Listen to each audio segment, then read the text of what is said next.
This year is the 30th anniversary of Michael Jackson's iconic Dangerous album, released on November 26, 1991.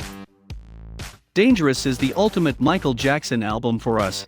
Every song takes us back to the early 90s, yet every song holds up so strongly today. With a range of different genres, namely New Jack Swing, Michael masters every style.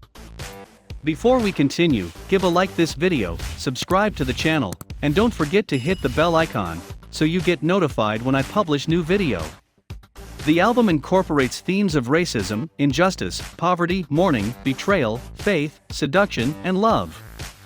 Commercially, Dangerous is one of the best-selling albums in history, having sold in excess of 32 million copies. It was the best-selling album worldwide in 1992, and topped the charts in over 10 countries. The album produced 9 singles, including 4 top 10 hits in the US, Black or White, Remember the Time, In the Closet, and Will You Be There? Other singles included Heal the World, Who Is It, Jam, Give In to Me, and Gone Too Soon.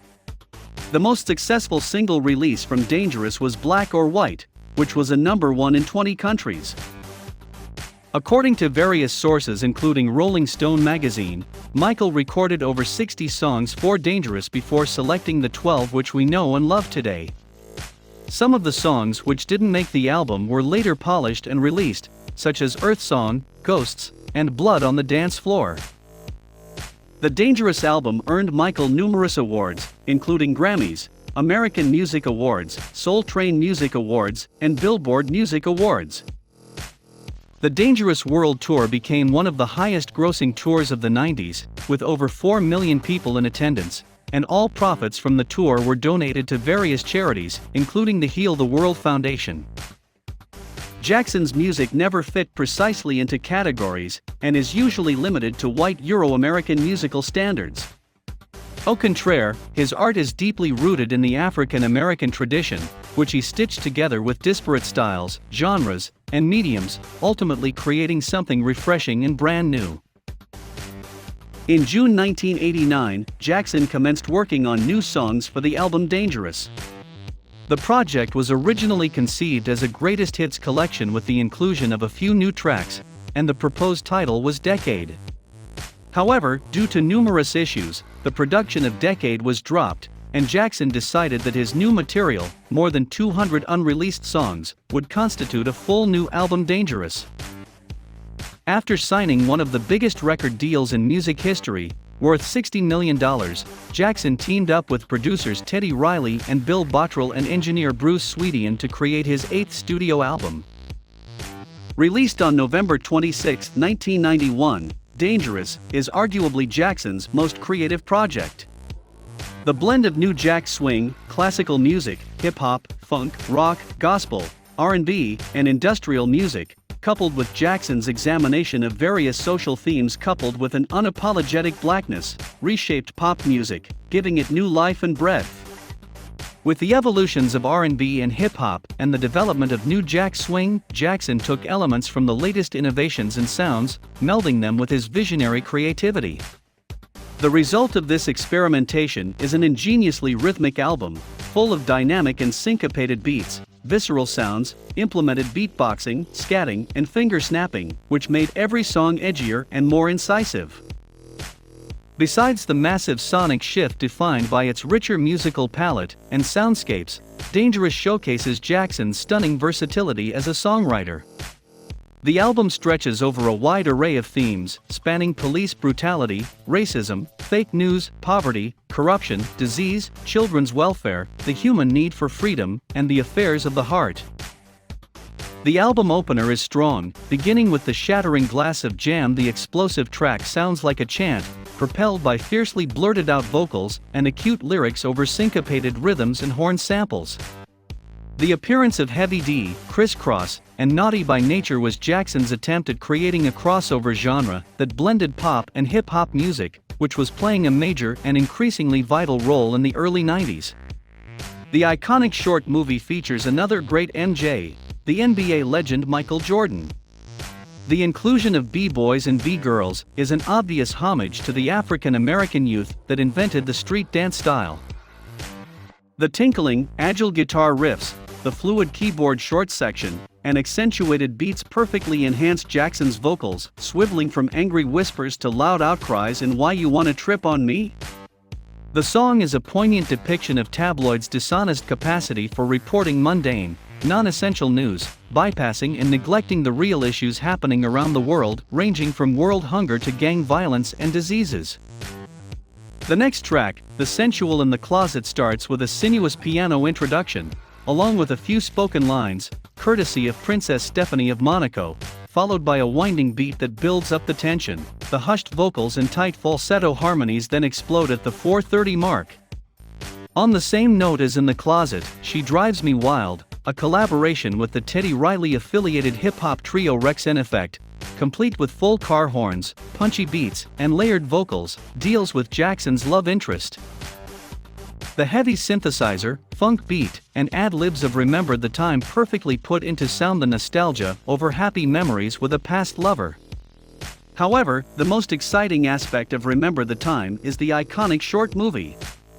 Jackson teamed up with Boys and the Hood director John Singleton, bringing together an all-black cast and dance crew, including the legendary comedian Eddie Murphy playing the part of Pharaoh Ramses II, one of the world's greatest supermodels, Iman, as Queen Nefertiti, NBA superstar Magic Johnson, the then up-and-coming hip-hop group The Far Side, and actor Tommy "Tiny" Lister.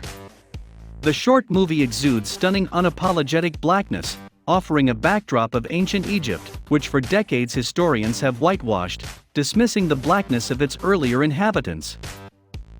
Can't Let Her Get Away, with its zestful percussions, is a nod to Jackson's all-time idol, James Brown's Get Up I Feel Like Being a Sex Machine. In the song, the singer again showcases his fondness for hip-hop music, using a sample lifted from Boogie Down Productions' classic South Bronx. With the broader socio-cultural context of ongoing racial tensions, most notably the outrageous LAPD-inflicted beating of Rodney King, and the brutal murder of 15-year-old Latasha Harlins in March 1991, which happened 8 months prior to the release of Dangerous, Jackson used his art to issue a clarion call for unity and peace in the form of Heal the World.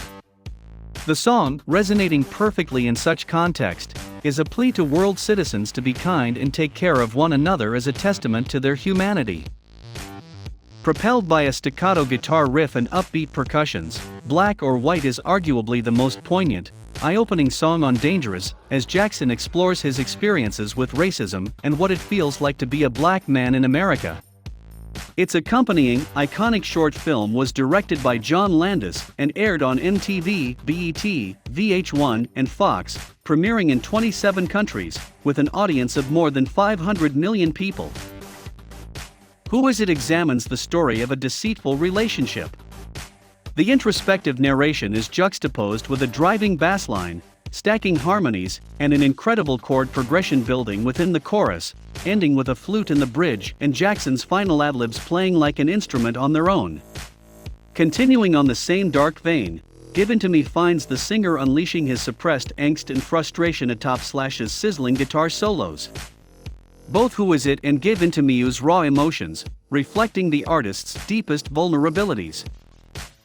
Will You Be There is one of the deepest, most stunning, and most emotionally honest pieces in Jackson's entire vault.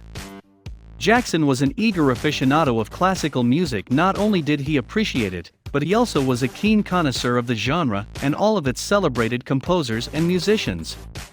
Taken by a stroke of genius, he crafted the introduction to Will You Be There, including the last part of Beethoven's Symphony 9 in D minor, Op. 125, most known as Ode to Joy.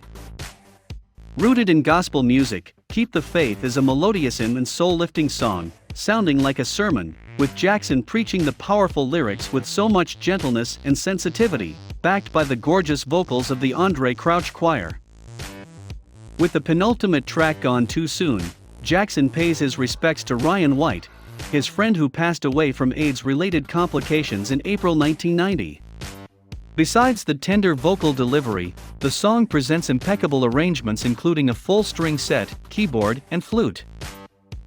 The album-closing title track Dangerous goes back to the new Jack swing sound, with punchy beats and Jackson lamenting the agony a woman has caused him, then including an excerpt from Proverbs 5 verses 3-4.